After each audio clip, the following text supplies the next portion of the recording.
Welcome back to the channel, everyone. It's 461 update time.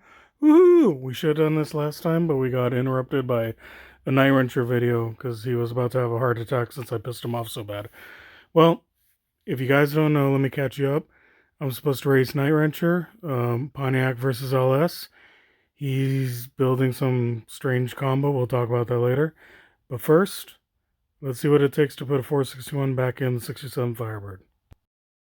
So yes, I said back in the 67 Firebird because 461 was pulled out for some upgrades. Upgrades that in a previous video I mentioned I was waiting for parts for. Various things, connecting rod bolts, rings, bearings, weird shortage on certain bearings, especially with hard to find motors and rare motors like Pontiacs and stuff like that.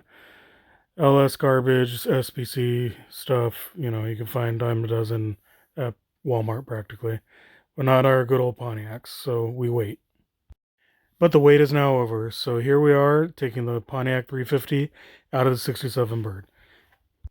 The 350 ended up between the fenders because of the 461 upgrades, and also participated in the YouTuber Street Drags, where I lost to Johnny Mopar bad because of a smoke show out of my transmission dipstick tube. Check out a previous video on that, and check out Johnny Mopar's channel. Anyway, he was a gracious winner.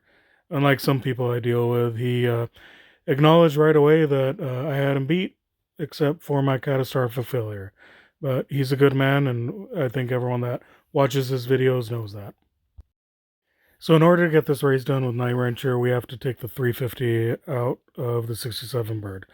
I'm going to miss this little motor. I never got to really drag race it to its true potential.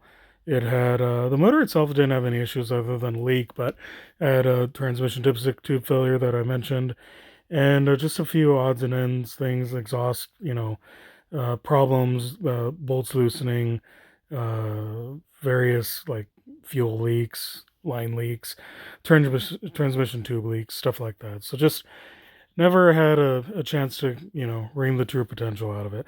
The best pass I made out of this thing was a 930 with all kinds of ignition problems back 2 years ago. So, it's going to come out, and 461's going to go right back at home. I'm going to miss you, little 350. We have plans for you later, though. You're a good little motor. Maybe we'll see you back here soon. So this is the 461. This combo was originally put together over 15 years ago with one of the first Eagle stroker cranks available, for a set of 6.8 connecting rods, and the Ross pistons, although they're shelf nowadays. These were custom ordered back in the day to a custom 22cc dish to get the compression lower with my iron heads. This combo with iron heads ran 739 at 94.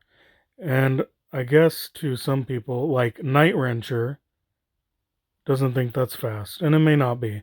But to me, it's pretty fast. It's a 7.6 liter motor with factory iron heads, with a big cam and a single plane, and a normal off-the-shelf carburetor. And it ran basically at the roll bar rule, which was the goal of the car. Nightwrencher disagrees with the impressiveness of that run, so here we are. He's going to build some sort of run what you brung LS, probably with a single turbo on E85, my guess, and, I'm going to run him with my 461, but with a few upgrades. So we'll see who comes out on top. Only other little tricks to this thing is this windage tray. It's a Canton windage tray, Mylodon oil system. Other than that, it's pretty basic. It's really a 30 over 455 if you think about it a certain way. So it's got big cubes, but it's nothing that wasn't available factory wise. This is just a 400 block, and the only way to get bigger cubes is to put basically a 455 crank in, or one of these stroker cranks. So that's what I did long time ago too. This thing is going to have a nice big cam in it, a little bit over 600 lift, and it's going to get a few other little topical add-ons, which we'll cover later. It has a lifter bore brace, as you can see there, the full brace kit, just in case I want to run a much bigger cam. So this is just pictures of me getting it ready for, short block assembly, getting it clean, kind of buttoned up. in anticipation for this race because Nightwrencher's been on me about getting this thing ready, and he wants this race as bad as I do, so I'm getting it ready. So here's what it takes to get this thing going. As mentioned previously, this is going in my 67 Firebird street car, the black car. I call it the Blackbird. It was supposed to go in the blue car, which is my 68 Firebird race car, but Nightwrencher chickened out and, said I didn't build a car, so I offered up the street car, which I think is probably going to be fast enough.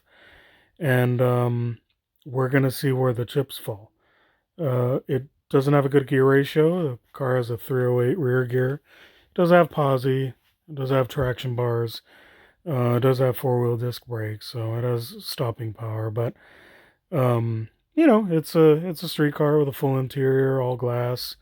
The only thing it's missing is carpet. Some of the headliner and stuff is gone. Package tray is still there. At least the cushioning has gone out of the package tray, but it has a trunk carpet. It has two 10-inch subs in the back and a box.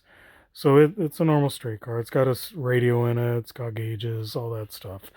I think it's actually a little bit more of a street car than Nightwrencher's car, which we'll talk about in a bit.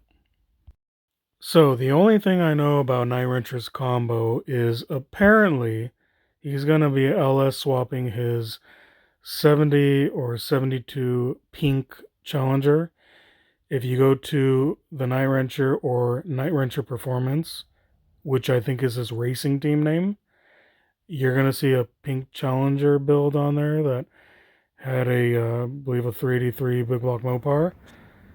And apparently that's what he's using to swap an LS in.